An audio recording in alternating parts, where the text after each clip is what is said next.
Because of his job, Nakata moved often, never long enough to truly belong anywhere. Each apartment was temporary, each street just another backdrop.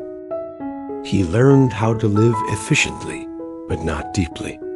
Evenings were the hardest, when the noise of the city softened and the silence of his room became more noticeable.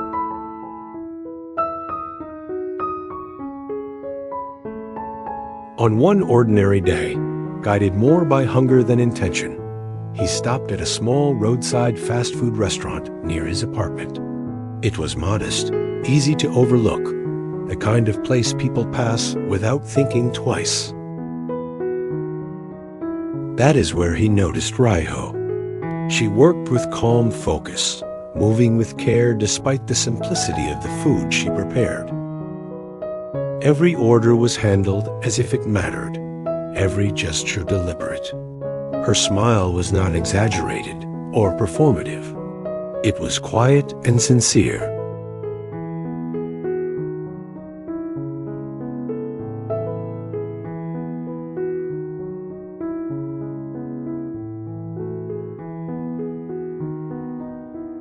To Nakata, that small detail stood out more than the food itself. The meal was simple, but the experience felt different, lighter, warmer, more human. Without realizing it, he slowed down. Riho, on the other hand, lived a life just as routine, though from a different angle. Her world revolved around long hours, repetitive tasks, and the steady responsibility of keeping her small business running. Living alone had taught her independence, but it also brought moments of loneliness she rarely spoke about. Work became her anchor, not just a source of income, but a reason to wake up each day with purpose. In serving others, she found direction, even when her own life felt quiet. What neither of them realized at that moment was how often meaningful change begins in ordinary places. Not through dramatic events, but through small, respectful interactions. Nakata did not return to Riho's small restaurant out of habit alone. He told himself it was convenience, the location, the timing, the ease of a quick meal after long workdays. But gradually, something else guided his steps.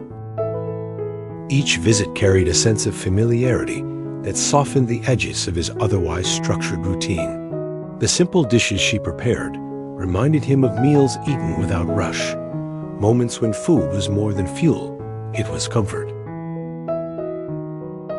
Riho noticed him too, though she never made it obvious.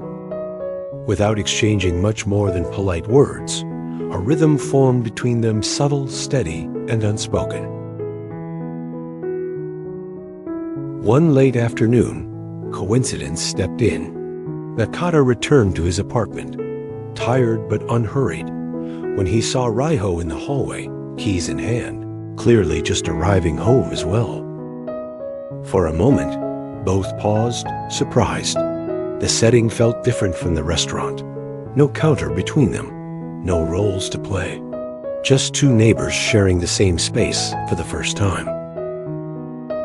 Recognition arrived slowly, followed by soft laughter at the unexpected connection. The realization that they lived so close, yet had met as strangers, felt oddly meaningful. Their brief exchange in the hallway was natural, free of formality. Words came easily, and the awkwardness one might expect never fully appeared. It was simply pleasant. In that moment, Nakata made a small decision. He invited Riho to share a meal, not as a grand gesture, but as an extension of the ease they had already found. Riho hesitated only briefly before agreeing, sensing no obligation, only kindness. That decision marked the quiet shift from routine to possibility.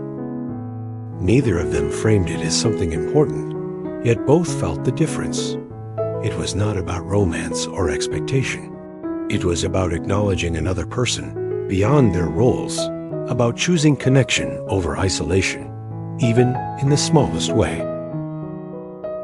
The meal itself was unremarkable in every practical sense, yet it carried a quiet weight neither of them expected. They sat across from each other without rushing, allowing the moment to unfold naturally. Conversation began cautiously, then gradually found its rhythm. They spoke about work first, not because it was exciting, but because it was familiar. And something subtle shifted. There was no need to impress, no effort to perform. In different ways, they had been living parallel lives. They discovered shared values rather than shared histories. A respect for effort, a belief that small actions matter, a desire for stability without stagnation. These were not dramatic revelations, but they carried depth. Through simple conversation, empathy took shape not as sympathy, but as recognition. Each could see parts of themselves reflected in the other's words. The day did not promise change, yet it quietly introduced meaning. When they eventually stood to leave, neither felt the need to define what had happened. After that day, nothing in Nakata and Riho's lives changed all at once, and that was precisely what made the change meaningful. The days continued with the same responsibilities, the same schedules, the same routines. Yet beneath the surface, something subtle had shifted. Mornings felt lighter. Evenings felt less quiet.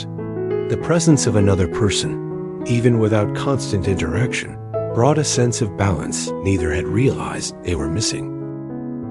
They began to notice small things more clearly.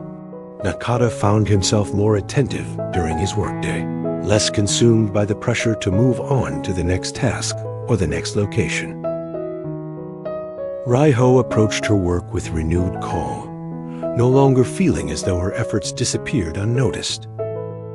The connection they shared did not demand constant attention. It existed comfortably within the spaces of their daily lives, adding warmth without disrupting structure. Their interactions became natural extensions of routine rather than interruptions. In each other, they found a steady point, something grounding in the midst of a busy world. Sometimes, the most meaningful changes in life begin in the simplest moments. A brief conversation, a shared meal, or a small act of kindness can quietly reshape our days. If this story resonated with you, consider giving the video a like and sharing it with someone who might enjoy a calm, heartfelt story. Thank you for watching, and we'll see you in the next story.